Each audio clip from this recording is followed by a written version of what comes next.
கடகராசிக்காரர்கள்ட்ட ஒரு தன்மை இருக்குது. நான் அதிகம் பாசம் காட்டுறேன், அதிக அன்பாக இருக்கேன், நீ உயிரோடு மட்டும் இரு, அதுவே போதும். ஆனால் அந்த பாசத்தை, அன்பை மதிக்க தெரிந்த ஆளாக இருக்கு. இவங்க காட்டக்கூடிய அன்பு பாசத்தை மதிக்காம தன்னுடைய சுயநலமே, தன்னுடைய நலனே தனக்கு முக்கியம் அப்படின்னு நினைக்கக்கூடியவர்களை கடகராசிக்காரர்கள் நிச்சயமாக ஒரு நாள் பிரிந்தே தீருவார்கள். ஏன்னு சொன்னால், கடகராசிக்கு முன்ன விட்டு பின்ன பேசக்கூடிய ஆட்கள், தன்னை எப்பயுமே குறை மட்டுமே கண்டுபிடித்து பேசக்கூடிய ஆட்கள், இவர்களுடைய மனசை பர்டிகுலராக நோகடிக்கும்படி பேசக்கூடிய ஆட்கள், இவர்கள்ட்ட உண்மை இல்லாத ஆட்கள், இவர்களை விட்டு கடகராசிக்காரர்கள் எத்தனை கோடி ரூபாய் கொடுத்தாலும் சரி, அவர்களை விட்டு கடகராசிக்காரர்கள் நிச்சயமாக பிரிவார்கள். பொதுவாக நம்பிக்கை துரோகி, எதிரி அப்படின்னு தெரிந்து ஒருத்தர்கள் துரோகம் பண்ணியிருந்தாங்கன்னா கடகராசிக்காரர்கள் அழுதுட்டு கூட கடந்து போயிடுவாங்க. ரொம்ப பிரியமாக நேசித்தவர்கள், உண்மையாக இருந்தவர்கள், கூடவே இருந்து பழகியவர்கள், குடும்ப உறுப்பினர்கள் இவர்களை காயப்படுத்தும் போது, கேவலப்படுத்தும் போது, முன்ன வச்சு பின்ன பேசும்போது, மனதை காயப்படுத்தும் போது கடகராசிக்காரர்கள் அந்த பிரிவிலிருந்து வெளியில் வர்றது ரொம்ப கஷ்டம். கடகராசிக்காரர்களுடைய மனம் என்பது பூவை விட மென்மையானது, அதை விட வெண்மையானது, அதை விட இவர்களுடைய வாழ்க்கை என்பது உண்மையானது. எப்படி டிஆர் படம் மாதிரி இருக்கா? ஏன்னா கடகராசிக்காரர்களுடைய குணம் என்பதே அன்பை கொடுத்து ஏமாறுவது. இந்த அன்பை கொடுத்து ஏமாறக்கூடிய திறமை உங்கள்கிட்ட இருக்கிறதுனால வாழ்க்கை முழுசும் நீங்கள் அன்பை கொடுத்து ஏமாந்துக்கிட்டே இருப்பீங்க.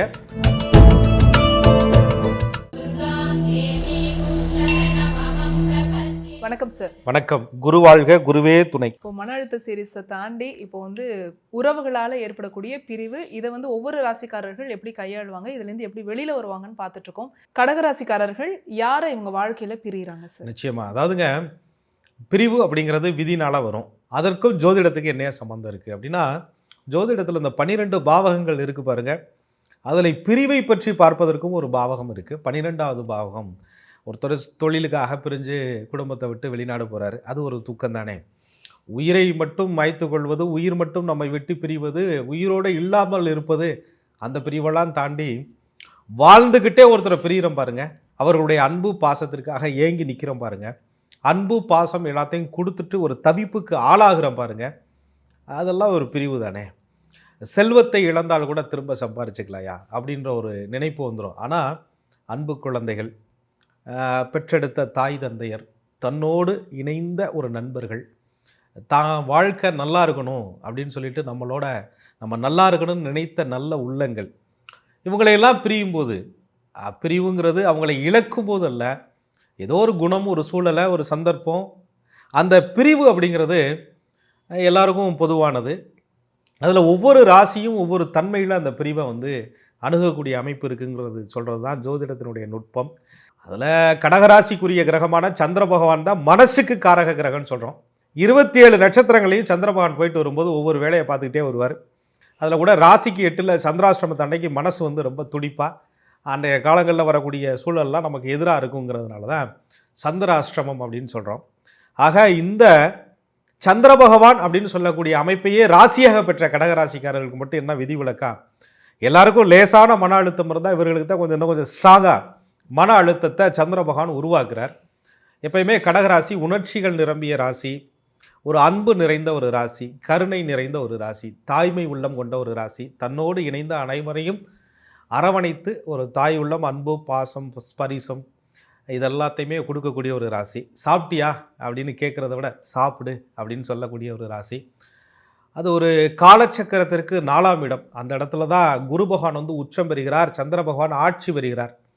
அப்போ ஒரு குரு உச்சமடையக்கூடிய, ஒரு தெய்வ கிரகம் உச்சமடையக்கூடிய ஒரு அற்புதமான வீடு கடகம். அதனால் தெய்வத்தின் மேலேயும் சரி, நித்திய பூஜைகள் செய்யவில்லைனாலும் சரி, தெய்வத்திற்கு ஒப்பாக மதித்த குருமார்களையும் சரி, இவர்கள் சில நேரங்களில் பிரியும் போது அதீத மன அழுத்தத்திற்கு ஆட்படுவாங்க.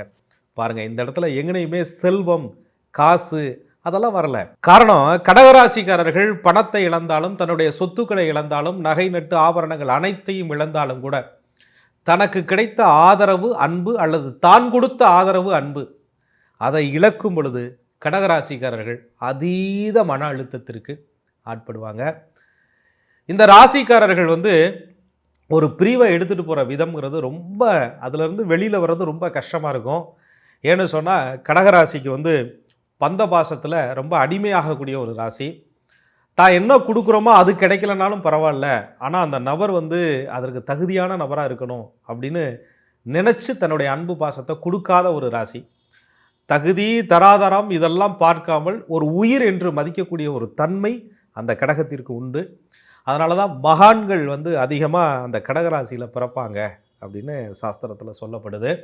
ஆக கடகராசிக்காரர்களுக்கு ஒரு பிரிவு, அதிலிருந்து வெளியில் வர்றது அப்படிங்கிறது ரொம்ப ரொம்ப ஒரு கடினமான ஒன்றாக அவருடைய வாழ்க்கை பயணத்தில் நிச்சயமாக அமையும். பிரிவை தாங்கிக்காத கடகராசி வாழ்க்கையில் ஏதாவது ஒரு கட்டத்தில் பிரிவை சந்திக்க வேண்டிய ஒரு சூழ்நிலை ஏற்படும் இல்லையா? யாரை பிரிகிறாங்க சார்? கடகராசிக்காரர்கள் யாரை பிரியணும்னு நினைக்கிறது கிடையாது.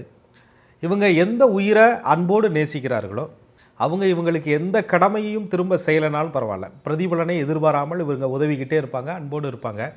ஆனால் கடகராசிக்காரர்கள்ட்ட ஒரு தன்மை இருக்குது. நான் அதிகம் பாசம் காட்டுறேன், அதிக அன்பாக இருக்கேன், நீ உயிரோடு மட்டும் இரு, அதுவே போதும்.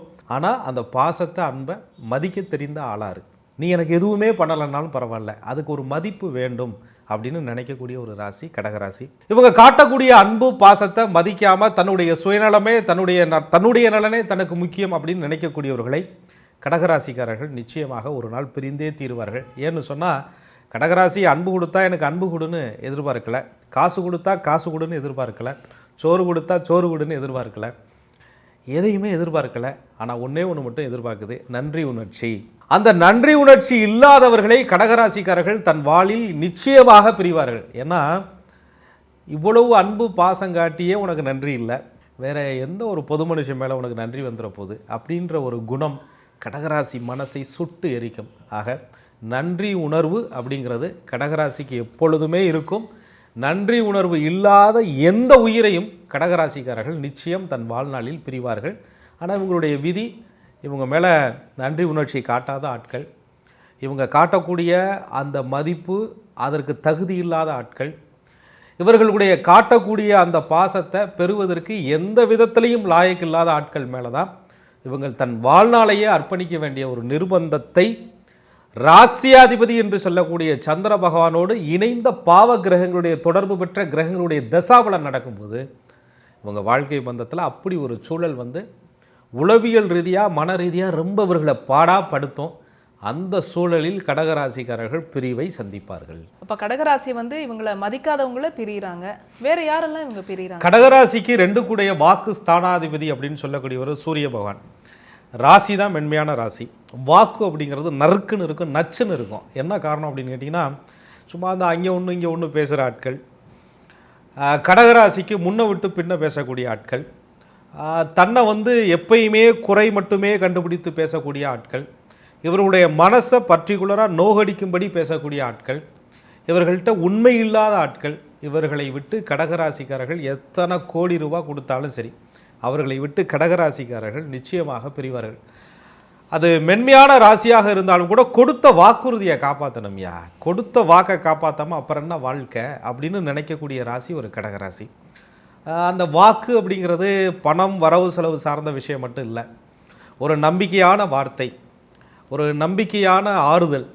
அந்த நம்பிக்கை கெட்டு போகக்கூடிய நபராக, கெடுக்கக்கூடிய நபராக இருந்தால் இவங்க வாழ்க்கையில் அந்த நபர்களை நிச்சயமாக பிரிவார்கள். அந்த நம்பிக்கைக்கு பாத்திரம் இல்லாதவர்கள் தானாக விலகும்படியாக இவர்களே நடந்து கொள்வார்கள். இது கடகராசியினுடைய 2வது நிலை பிரிவு. பிரியறது சகஜம்தான். ஆனால் இந்த கடகராசியை சுற்றி இந்த நம்பிக்கை இல்லாதவங்க தான் இருப்பாங்களா? அது கடகராசியினுடைய வரம்னே சொல்லலாம். என்ன காரணம் கேட்டிங்கன்னா, இவங்க வீட்டிலேயே சாப்பாட்டை தின்னுட்டு, இவங்க வீட்டிலேயே அன்பாக பழகிட்டு, இவங்க கொடுக்குற காசையை அனுபவிச்சுக்கிட்டு, இவங்க வீட்டிலேயே எல்லாத்தையும் அனுபவிச்சு பதவி சுகம் எல்லாத்தையுமே அனுபவிச்சுக்கிட்டு கடைசியில் இவர்களையே கிண்டல் செய்வார்கள். கடகராசிக்காரர்களை கிண்டல் ஏளனம் செய்வதை, கடகராசியினுடைய மென்மையை புனிதத்தை நக்கலடித்து பேசுகிற ஆட்களை கடகராசிக்காரர்கள் நிச்சயமாக விலகியே விடுவார்கள் அல்லது விலக்கி விடுவார்கள். இதில் வந்து கடகராசி சுயநலம் கிடையாது. என்ன கேட்டிங்கன்னா, அதை ஒரு அவமானமாக தான் கூட இருந்துக்கிட்டே தன்னை கேலி பேசுகிற ஆட்களை இவங்க வந்து ரொம்ப மனசில் அப்படியே எடுத்துகிட்டு போய் அதை ஒரு அதீத மன அழுத்தத்துக்கு கடகராசிக்காரர்கள் ஆட்படுவார்கள். அதில் கடகராசிக்கு அஷ்டமாதிபதியாக 8ஆம் அதிபதியாக சனி பகவான் வர்றதுனால கூட வேலை செய்கிற வேலையாட்கள், இவங்க நம்பி யாருக்கு உதவி பண்ணாங்களோ அவங்களே ஒரு நாள் கடகராசிக்கு எதிராக வந்து இவர்களுக்கு செயல்படக்கூடிய விஷயத்தை கண்ணில் பார்த்ததுக்கப்புறம் கடகராசிக்காரர்கள் அந்த உறவை விட்டு நிச்சயமாக விலகுவார்கள். ராசிக்கு 12 கூடிய புதன் விரையாதிபதியாக வந்து அந்த புதனே 3 கூடிய முயற்சி ஸ்தானாதிபதியாக வர்றதுனால இவர்கள் நிறைய விரயங்கள் பண்ணியிருப்பாங்க. நேரத்தை கொடுத்துருப்பாங்க, பணத்தை கொடுத்துருப்பாங்க. அந்த கால விரயம் ஒருத்தருக்கு செய்து இவர்களுக்கு ஒரு உதவின்னு கேட்க வரும்போது சும்மா கம்மியான ஒரு உதவி, கம்மியான நேரத்தை கூட யார் கொடுக்கவில்லை என்றாலும் கடகராசிக்காரர்கள் மனசில் வச்சு பட்டுன்னு விலகுவாங்க. ஏயா உன் வீட்டில் ஒரு விசேஷம் 3 நாளைக்கு முன்னாடியே வந்து எல்லா வேலையும் இழுத்து போட்டு சொந்த வீடு மாதிரி சொந்த கடமையை நினச்சி நான் செஞ்சேன். என் வீட்டு பிள்ளைக்கு ஒரு கல்யாணத்தில் ஒரு அரை மணி நேரத்துக்கு முன்னாடி உன்னால் வர முடியாதா அப்படிங்கிற ரோசம் கடகராசிக்காரர்களுக்கு எப்பயுமே இருக்கும். தான் யாரை பற்றோடு நினைத்தார்களோ, தான் யாரை பாசத்தோடு நினைத்தார்களோ அவர்களுக்கு முன்னுரிமை இவர்கள் எப்படி கொடுக்குறாங்களோ அதே முன்னுரிமை உன் மனசுலையாவது இருக்கணும்ல அப்படின்னு கடகராசிக்காரர்கள் எப்பொழுதுமே நினைப்பார்கள். அப்படி இல்லாதவர்களை கடகராசிக்காரர்கள் ஒரு நாள் நிச்சயம் பிரிவார்கள். இந்த கடகராசிக்காரர்கள் இந்த பிரிவை சந்திக்கிறதுலாம் இருக்கட்டும் சார், இந்த பிரிவுக்கு அவங்க எப்படி ரியாக்ட் பண்றாங்க? அது கடகராசி வந்து ஒரு பிரிவை வந்து கண்ட்ரோல் பண்ணவே முடியாது. அப்படியே கண்ணீரும் கம்பளையுமா மனசுக்குள்ள அப்படியே கத கத கத கதன்னு இருக்கும். அந்த அழுக வரும்போது நெஞ்சு ஒரு மாதிரி வலிக்கும் பாருங்க. அது எப்பயுமே கடகராசிக்கு வந்து ஒரு பிரிவை வந்து சந்திக்கும் போது அந்த கண்ணீரை கண்ட்ரோல் பண்ணுறதுக்கு எவ்வளவோ நினைப்பாங்க. அப்போ ஒரு முடிவு எடுப்பாங்க, பழைய ஃபோட்டோ மெசேஜ் எல்லாத்தையும் அழிச்சு விடணும்யா அப்படின்னு சொல்லிட்டு. அப்புறம் கை போகும், பக்கத்தில் போகும். அப்புறம் அப்படியே இப்படி பார்த்துட்டு என்னத்தை சரி இதுவாது இருக்கட்டுமே அப்படின்னு நினைக்கிறது. நினைவுகளை அழிக்க வேண்டும் என்று நினைத்தால் கூட அவர்களுடைய நினைப்பு இவர்களுடைய நெஞ்சத்தில் மறப்பதில்லை என்ற காரணத்தினால அவர்களுடைய ஃபோட்டோஸ், அவர்களுடைய நினைவுகள், அவர்கள் கொடுத்த பரிசு, அவர்கள் கொடுத்த வாழ்த்து செய்தி, ஒரு மெசேஜ் ஒன்றும் இல்லைங்க, ஒரு பணம் அனுப்புன அந்த மெசேஜை கூட அப்படியே பார்த்துட்டு இந்த நாள் இந்த தேதியில் நம்ம அனுப்பியிருக்கோம், பேசியிருக்கோம் அப்படின்னு சொல்லக்கூடிய அந்த நினைவுகள் என்பது கடகராசிக்காரருடைய மனசில் அந்த கண்ணீரை வர வச்சுக்கிட்டே இருக்கும். அதனால பிரியனுங்கிற நினைக்கிற நினைவுகளில் இருந்து, அந்த பிரியனுன்னு நினைக்கிற உறவுகளில் இருந்து கடகராசிக்காரர்கள் வெளியில் வர்றதுக்கு அந்த முதல் ஒரு 10-15 நாட்கள் அடேங்கப்பா சாப்பிட தோணாது, தூங்க தோணாது. இது எல்லாருக்கும் தானே இருக்கும். அப்படின்னா அந்த சந்திரனை அம்சமாக பெற்ற கடகராசிக்காரர்களுக்கும் ஒருபடி தூக்கலாக இருக்கும். அந்த நினைவுகளோடு அப்படியே கடந்து அப்படியே போவாங்க. அதில் சந்திராசிரமம் வரக்கூடிய நாட்கள், இந்த ராசியாதிபதி என்று சொல்லக்கூடிய சந்திர பகவான், சனி பகவான், ராகு கேது இவர்களுடைய பார்வையில் சிக்கக்கூடிய ஒரு நாட்கள், அதெல்லாம் உங்களுக்கு வந்து ஒரு மரணத்துக்கு ஒப்பான வாழ்ந்துக்கிட்டே ரணவேதனையை அனுபவிக்கக்கூடிய மனநிலையை கடகராசிக்காரர்களுக்கு நிச்சயமாக கொடுக்கும். அதனால் அந்த பிரிவில் இருந்து வெளியில் வர்றது இவர்களுக்கு அந்த சந்திரன் எப்பொழுது பாவ கிரகங்களோடு சம்மந்தப்படுறாருங்கிற அந்த பர்டிகுலர் நாளை பார்த்துக்கிட்டு அதற்கான தெய்வ வழிபாடுகளை செய்யும் பொழுது மட்டும்தான் அந்த மரண வேதனையிலிருந்து கடகராசிக்காரர்கள் மீள முடியும். அதனால் பிரிவு அப்படிங்கிறது முதல் நிலை, அதிலிருந்து வெளியில் வர்றதுக்கு கடகராசிக்கு ரொம்ப கஷ்டப்படக்கூடிய ஒரு சூழ்நிலையாக தான் அமையும். கடகராசிக்காரவங்களால அப்போது பிரிவுலேருந்து வெளியில் வரவே முடியாதா? ஆமாங்க, தப்பு பண்ணியிருந்தா பரவாயில்ல, தப்பே பண்ணாமல் ஒருத்தர் வந்து நம்மளை தப்பாக நினச்சிட்டாங்களோ அப்படின்னு நினைக்கிறது கடகராசினுடைய ஒரு இயல்பு. பிரியமானவங்க நம்மளை காயப்படுத்த மாட்டாங்க அப்படின்னு கடகராசிக்காரர்கள் நினைத்து அந்த பிரியமானவர்கள் போலி பிரியமானவர்கள்னு தெரியாமல் எல்லா உண்மையும் சொல்லி ஒரு நாள் எதிரி கூட இவ்வளோ பெரிய துரோகத்தை பண்ணியிருக்க முடியாது, பிரியமானவன் இவ்வளோ பெரிய துரோகத்தை பண்ணிட்டானே நினச்சி கடகராசிக்காரர்கள் மனவேதனைப்படும் பொழுது அந்த பிரிவிலிருந்து வெளியில் வர்றதுங்கிறது ரொம்ப ஒரு கடினமான காலம். பொதுவாக வந்து நம்பிக்கை துரோகி, எதிரி அப்படின்னு தெரிந்து ஒருத்தர்கள் வந்து துரோகம் பண்ணியிருந்தாங்கன்னா கடகராசிக்காரர்கள் அழுதுட்டு கூட கடந்து போயிடுவாங்க. ரொம்ப பிரியமாக நேசித்தவர்கள், உண்மையாக இருந்தவர்கள், கூடவே இருந்து பழகியவர்கள், குடும்ப உறுப்பினர்கள் இவர்களை காயப்படுத்தும் போது, கேவலப்படுத்தும் போது, முன்ன வச்சு பின்ன பேசும்போது, மனதை வந்து காயப்படுத்தும் போது கடகராசிக்காரர்கள் அந்த பிரிவிலிருந்து வெளியில் வர்றது ரொம்ப கஷ்டம். அதுலேயும் குற்ற உணர்ச்சி, நம்ம தான் தப்பாக இருந்துட்டோமோ, நம்ம தான் அதிகமாக இடம் கொடுத்துட்டோமோ, நம்ம தான் அதிகமாக பேசிட்டோமோ, நம்ம தான் அதிகமாக வாய்ப்பு கொடுத்துட்டோமோ, நம்ம தான் இறங்கி போயிட்டோமோ அப்படின்ற குற்ற உணர்ச்சி அந்த பிரிவை இவர்களை ஏற்றுக்க வைக்கவே வைக்காது. கடகராசிக்காரர்களை இவ்வளோ கஷ்டப்படுத்திட்டு பிரிஞ்சு போனவங்க சந்தோஷமாக இருப்பாங்களா? அது எப்படி இருக்க முடியும்? ஏன்னா கடகராசிக்காரர்களை விட்டு ஒருவர் பிரிந்தாங்க அப்படின்னு சொன்னால் அந்த பிரிவை நிரப்புறதுக்கு இன்னொரு ஆள் வேணும் இல்லையா? அப்படி ஒரு ஆள் வந்து இவர்களுக்கு அமையவே அமையாது. அப்படி இவர்களுடைய பிரிவை சரி பண்ணுற அளவுக்கு அவங்க வாழ்க்கையில் ஒரு நிம்மதியான நபரை அவர்கள் சந்திக்கவே முடியாது. ஏன்னா கடகராசிக்காரர்கள் கழுதை எது குதிரை எதுன்னு பார்த்து பழகிறது இல்லை. எல்லாத்துக்கும் ஒரே பட்டி, எல்லாத்துக்கும் ஒரே இடம், எல்லாரையும் ஒரே சமமாக நடத்துறது, அதுதான் கடகராசியினுடைய இயல்பு.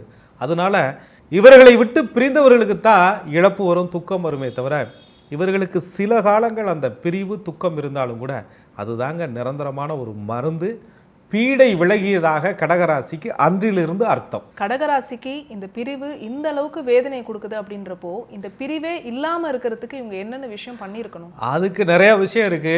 காரணமின்றி அன்பு கொடுத்தது கடகராசியினுடைய முதல் தப்பு. எல்லோரும் உண்மையா இருப்பாங்க அப்படின்னு நினைச்சது கடகராசியினுடைய 2வது தப்பு. நம்மளை ரொம்ப மதிக்கிறாங்க அப்படின்னு நினச்சி ரொம்ப இறங்கி போய் பழகுனது 3வது தப்பு. உங்களை போல தான் மற்றவங்கள்லாம் இருப்பாங்கன்னு நினச்சி எல்லா உண்மையும் சொன்னது நீங்கள் செய்த 4வது தப்பு. ஆக கடகராசிக்காரர்கள் பணத்துக்காக ஒருத்தர் பின்னாடி போகலை, அன்பு பாசத்திற்காக ஏங்கி ஏங்கி ஒரு கட்டத்தில் ஏமாந்து கெஞ்சி கேவலப்பட்டு இஷ்டமில்லாதவர்களை எவ்வளோ காலத்துக்கே இழுத்து பிடிக்கிறது அப்படிங்கிற ஒரு தீர்க்கமான முடிவுக்கு அன்னைக்கு பிரியக்கூடிய பிரிவு தான் கடகராசிக்காரர்களுக்கு உண்மையான ரோசமான பிரிவு. அதுவரையும் இழுத்து பார்ப்பாங்க, கெஞ்சி பார்ப்பாங்க, இவங்க கேவலப்பட்டும் பார்ப்பாங்க. அந்த பிரிவுக்கு எந்த மதிப்பும் மரியாதையும் இல்லைன்னா கடகராசிக்காரர்கள் அந்த நபரை தன் வாழ்நாளில் ஆயுள் உள்ளவரை மறு ஜென்மத்தில் கூட சந்திக்கக்கூடாதுங்கிற நிலையில் பிரிவார்கள். இப்போ நீங்கள் சொல்லக்கூடிய விஷயம்லாம் இந்த கடகராசி ஃபாலோ பண்ணலை, பிரிவை சந்திச்சுட்டாங்க. இந்த பிரிவு துக்கத்திலேருந்து சமாளிக்க இவங்க என்ன பண்ணணும்? கடகராசிக்காரர்கள் பிரிவில் இருந்து அவ்வளோ சீக்கிரம் வெளியில் வர முடியாதுன்னு நான் முன்னவே சொல்லிகிட்டு இருக்கேன். எத்தனை மருந்து மாத்திரைகள் எடுத்துக்கொண்டாலும் கூட இவங்களுக்கு அந்த பிரிவை சமாளிக்கவே முடியாது. ஏன்னா கடகராசிக்காரர்கள் பாசத்தை கொடுத்துருப்பாங்க, பரிசா அவர்கள் இவர்களுக்கு நெஞ்சு வலியைத்தான் கொடுத்துருப்பாங்க. கடகராசிக்காரர்களுக்கு தூக்கத்தில் கூட துக்கத்தை கொடுத்தவர்கள் தான் அதிகம் இருப்பார்கள். அதற்கு ஒரே மருந்து கண்ணீர் மட்டும்தான். கடகராசிக்காரர்கள் எவ்வளவுக்கு எவ்வளவு அழுது தன் கண்ணீரால் தன் மனதை ஆசுவாசப்படுத்திக்கிறாங்களோ அந்த அளவுக்கு மனம் என்பது புனிதமடையும், மனம் என்பது தூய்மையடையும். இவங்க யார்கிட்டையும் சொல்கிறதுனால வேதனை போக போகிறதில்லை, யார்கிட்டையும் அறிவுரை கேட்பதனால் இவருடைய மனம் அமைதி பெறப்போவதில்லை. கடகராசிக்காரர்களுடைய பிரிவுக்கு அருமருந்து அவர்களுடைய சொந்த கண்ணீர் மட்டும்தான். அதே நேரத்தில் அழுதுகிட்டே இருந்தாலும் வாழ்க்கை என்பது சுவாரஸ்யமாக இருக்காது. கடகராசிக்காரர்கள் ஒவ்வொருவரும் பெருமைப்படணும். நம்ம அன்பு செலுத்துறதுக்கு, அன்பை காட்டுறதுக்கு இவ்வளோ பெரிய உன்னத மனம் படைத்த இறைவனுக்கு நன்றி அப்படின்னு சொல்லணும். உங்கள் அன்பு மதிப்புடையது. அந்த அன்பை உங்கள் பக்கம் நீங்கள் திருப்பி உங்கள் மேல் நீங்கள் என்று பெருமைப்படுகிறீர்களோ அன்றுதான் கடகராசிக்காரர்கள் மன அழுத்தத்திலிருந்து வெளியிலே வர முடியும். கடகராசிக்கு அப்போது இதுதான் ஹீலிங் பாயிண்ட். சரி சார், ஹீல் ஆயிட்டாங்க. எந்த ஒரு பிரிவுமே இன்னொரு உறவோடு சேர்றதுக்கான ஒரு பரிமாணம் தான். அப்படி உங்களுடைய வாழ்க்கையில் எந்த மாதிரியான உறவோடு மீண்டும் இணைகிறாங்க? நிச்சயமாக கடகராசிக்காரர்களுடைய மனம் என்பது பூவை விட மென்மையானது, அதை விட வெண்மையானது, அதை விட இவர்களுடைய வாழ்க்கை என்பது உண்மையானது. எப்படி டிஆர் படம் மாதிரி இருக்கா? ஏன்னா கடகராசிக்காரர்களுடைய குணம் என்பதே அன்பை கொடுத்து ஏமாறுவது. இந்த அன்பை கொடுத்து ஏமாறக்கூடிய திறமை உங்கள்கிட்ட இருக்கிறதுனால வாழ்க்கை முழுசும் நீங்கள் அன்பை கொடுத்து ஏமாந்துக்கிட்டே இருப்பீங்க. ஸோ அதனால் மீண்டும் யாரோடு இணைகிறீர்கள் என்பது முக்கியம் இல்லை, யார்கிட்ட ஏமாற போகிறீங்க அப்படிங்கிறத யோசிச்சுக்கிட்டு கடகராசிக்காரர்கள் அன்பு பாசத்தை கொடுத்தால் வாழ்வில் வசந்தம் என்பது ஏற்படும். வழக்கம் போல் ஒரு ட்விஸ்ட் கொடுத்துருக்கீங்க. பார்ட் 3ல இவங்களுடைய வாழ்க்கையில் கடகராசிக்காரவங்க என்ன மாதிரியான உறவோடு இணைவாங்க அப்படிங்கிறத தெரிஞ்சுக்கிறதுல நாங்கள் ஆர்வமாக இருக்கோம். மிக்க நன்றி. மிக்க நன்றி. குரு வாழ்க, குருவே துணை. என்ன நேர்களே, கடகராசியில் பிறந்த நீங்கள் உறவுகளால் எந்தெந்த வகையில் பிரிவை சந்திப்பீங்க, அந்த பிரிவை எப்படி கையாள்வீங்க, அந்த பிரிவிலேருந்து முழுமையாக எப்படி வெளியில் வருவீங்க அப்படிங்கிறதெல்லாம் பார்ட் 2 இந்த வீடியோவில் நீங்கள் கேட்டு தெரிஞ்சுட்டு இருந்திருப்பீங்க. மீண்டும் உங்களுடைய வாழ்க்கையில் பாசிட்டிவாக எந்த மாதிரியான உறவோடு மீண்டும் இணைவீங்க, சந்தோஷமாக இருப்பீங்க அப்படிங்கிறத பார்ட் 3ல் விரைவிலேயே நம்ம பார்க்க போகிறோம். நம்முடைய சேனலில் தொடர்ச்சியாக ஜோதிடம் சார்ந்து இந்த மாதிரியான உளவியல் ரீதியாக நிறைய வீடியோஸ் நம்ம அப்லோட் பண்ணிகிட்ருக்கோம். இதெல்லாம் உங்களுடைய யூடியூப் நோட்டிஃபிகேஷனில் ஆட்டோமேட்டிக்காக வரணும் அப்படின்னா நீங்கள் பண்ண வேண்டியது ஆஸ்ட்ராலஜர் கோகுலக்கண்ணன் யூடியூப் சேனலை உடனடியாக சப்ஸ்கிரைப் பண்ணிக்கோங்க. பக்கத்தில் இருக்கக்கூடிய பெல் ஐக்கானை கிளிக் பண்ணிக்கோங்க. அதே மாதிரி இந்த வீடியோவை நீங்கள் பார்த்ததற்கு மிக்க நன்றி.